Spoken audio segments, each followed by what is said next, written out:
जीवन में समस्याओं से कौन घिरा रहना चाहता है? कौन कठिनाइयों से घिरा रहना चाहता है? कोई नहीं। आप भी ऐसा नहीं चाहेंगे? तो ऐसा करने के लिए आप क्या करते हैं? सोचिए, मैं बताता हूं। ऐसा करने के लिए अधिकतर लोग कठिनाइयों से दूर भागते हैं, समस्याओं से दूर रहते हैं, और यही आप सबसे बड़ी भूल कर बैठते हैं।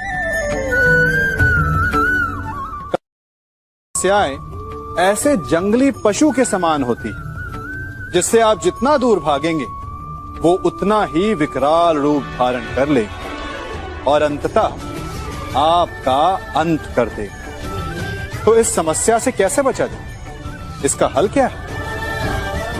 इस समस्या का हल है कि आप अपने परिश्रम से, अपनी लगन से, अपनी दृढ़ता से उस समस्या को छोटा कर दें। यदि नाविक को कुशल खेवैया बनना है तो वो शांत समुद्र में नहीं बन सकता, उसे तूफान का सामना करना पड़ता है। स्मरण रखिएगा। मैं क्या कर रहा हूं? मैं इस पौधे को सींच रहा हूं। आप भी ये कार्य प्रतिदिन करते हो। जब इस पौधे को जल देंगे तभी ये फलवित होगा, इसमें से फूल निकलेंगे, इसकी सुंदरता बढ़ेगी। परंतु प्रतिदिन ये कार्य करने के पश्चात भी हम इससे एक महत्वपूर्ण सीख लेना भूल जाते हैं। हम कभी पौधों के पत्तों पर, उनकी डालियों पर, उनके फूलों और फलों पर जलधारा नहीं डालते, उन्हें धोते नहीं, परंतु फिर भी वो पनपते हैं। यदि जल जड़ में जाए, वही सफलता का मूल है।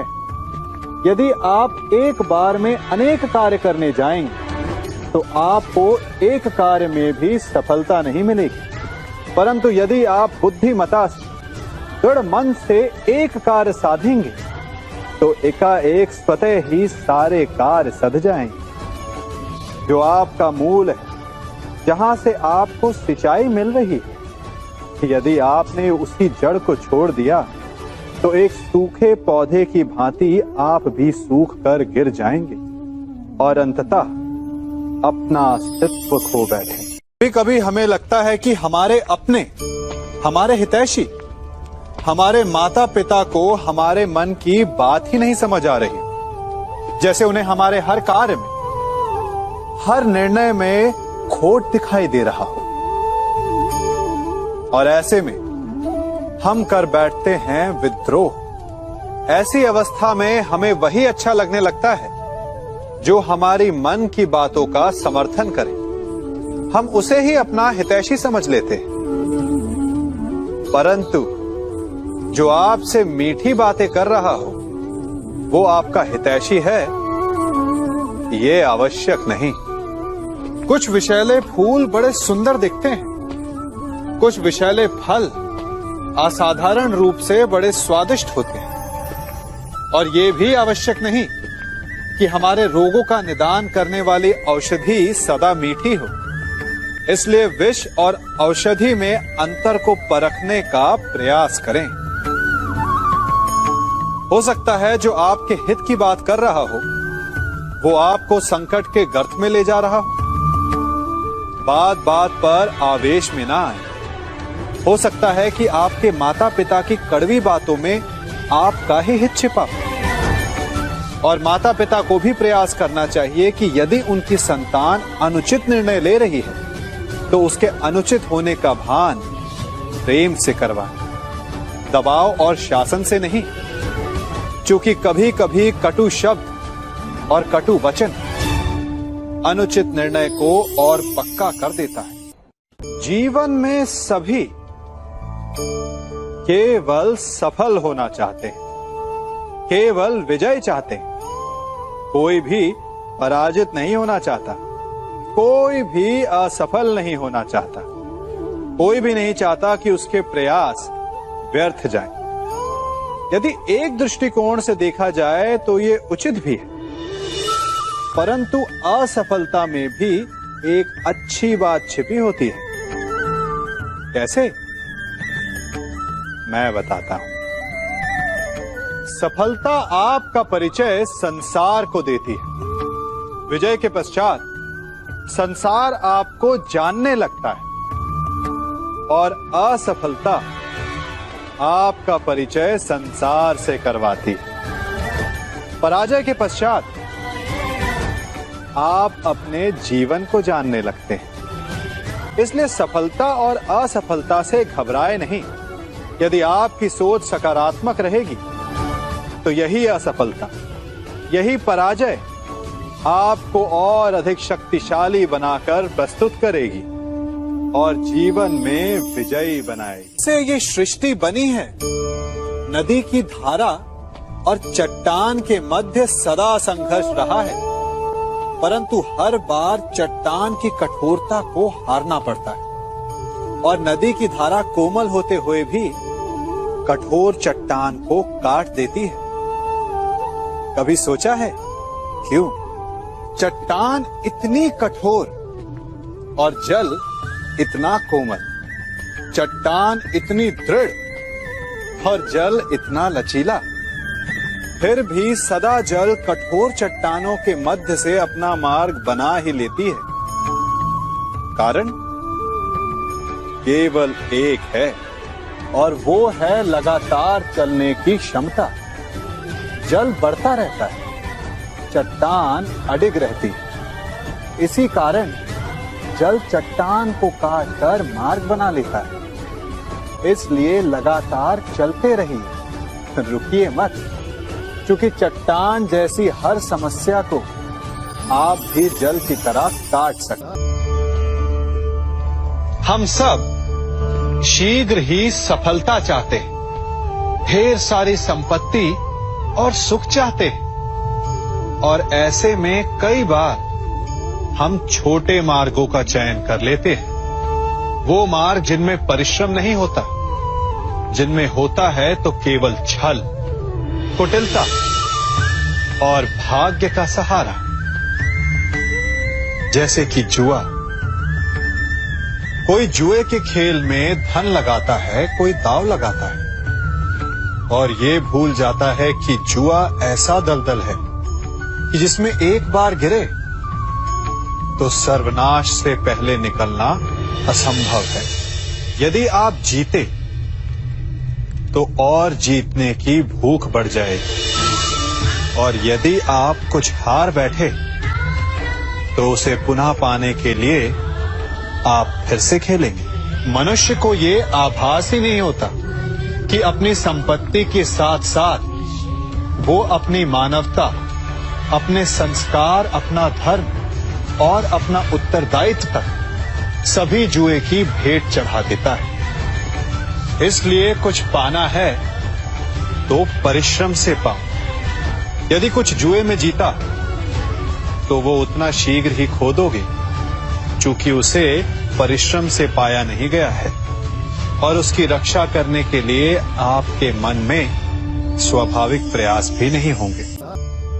हम सभी बचपन से ये सुनते आए हैं कि अच्छे मित्र हमारे जीवन को पूर्णतः परिवर्तित कर सकते हैं, है ना? अच्छे मित्र, परंतु कौन? जिनसे आप प्रश्न पूछें और वो मित्र बिना किसी पक्षपात के, भय रहित होकर, बिना किसी लालच के आपको उचित उत्तर दे। परंतु सबके समक्ष ये समस्या आ जाती है कि आज के समय में ऐसे मित्र मिलना दुर्लभ है, वो तो होते ही नहीं। परंतु मैं आपको एक बात बताता हूं, हम सब के पास एक ऐसा मित्र होता है, बस हम उसे पहचान ही नहीं पाते। वो है दर्पण। दर्पण के समक्ष खड़े होकर आप स्वयं से पूछिए कि यदि आज आपका अंतिम दिन होता तो क्या आप वही करते जो आप कर रहे थे? आपको उत्तर मिले या ना मिले, परंतु आपकी दिशा अवश्य बदलेगी। इसलिए आपसे अतिरिक्त आपका सबसे घनिष्ठ मित्र सबसे अच्छा मित्र और कोई नहीं। मनुष्य भी बड़ा विचित्र प्राणी है। अपनों से नीचे के स्तर के लोगों को वो हे दृष्टि से देखता है, उनका उपहास उड़ाता है, उनसे बार बार कहता है कि तुम्हारा कुछ नहीं हो सकता, तुम भविष्य में कुछ नहीं कर पाओगे। जब मनुष्य के पास धन, संपत्ति, मान होता है तो वो दूसरों का आदर नहीं करता, परंतु वो एक बात भूल जाता है कि उससे भी अधिक शक्तिशाली कोई अस्तित्व में है, और वो है समय। काल काल अपना चक्र कब बदलेगा ये कोई नहीं जानता। समय अपनी करवट कब लेगा ये कोई नहीं जानता। कोयला भी समय के साथ साथ हीरे में परिवर्तित हो जाता है।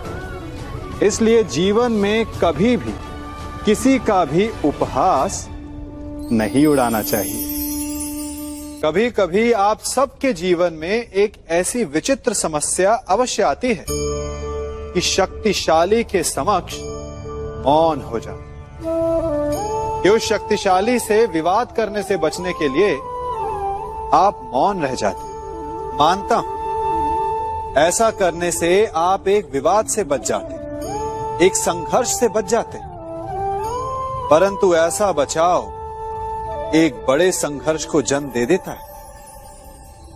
कैसे? हमारा मौन रहना अनजाने में उसका समर्थन बन जाता है और वो स्वयं को अधिक शक्तिशाली अनुभव करता है, और यहां से हमारा दमन प्रारंभ हो जाता है। एक के बाद एक हम अन्याय में अनचाहे रूप से सम्मिलित होते चले जाते हैं। तो इसका तोड़ क्या है? ये समझने के लिए ये जानना आवश्यक है कि ऐसी कौन सी बात है जो आपको विरोध करने से रोकती है। ये सामने वाले की शक्ति नहीं जो आपको रोकती है, ये आपके भीतर छिपा भय है जो आपको रोकता है। हाँ, कभी कभी भय आपकी सुरक्षा अवश्य कर सकता है, परंतु साथ साथ ये भी जानना आवश्यक है कि ये भय ही है जो आपको मौन भी रखता है। इसलिए अपने मन से भय को निकालिए और खुलकर अनीति का, अन्याय का विरोध कीजिए, और फिर देखिएगा आपका मन कितना मुक्त, कितना हल्का अनुभव करेगा। जीवन में सफल कौन नहीं होना चाहता? पद में, प्रतिष्ठा में आकाश जैसी ऊंचाई किसे नहीं चाहिए? स्थिरता में भूमि जैसी दृढ़ता किसे नहीं चाहिए? सभी को चाहिए, परंतु सफलता का पुष्प अपने साथ अहंकार का कांटा भी लाता है।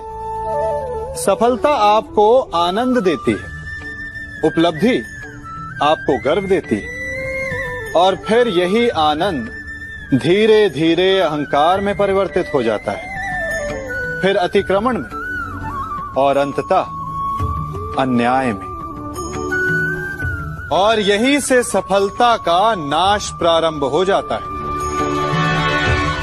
यदि आप चाहते हैं कि आपकी सफलता लोगों की दृष्टि में सम्मान बनकर रहे, लोगों के मन में शूल बनकर नहीं, तो ये आप वृक्ष से सीखिए।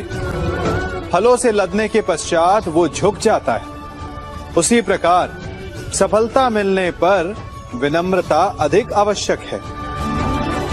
और जीवन में अधिक सफलता पाने के लिए या पाने पर और अधिक विनम्र हो जाना चाहिए।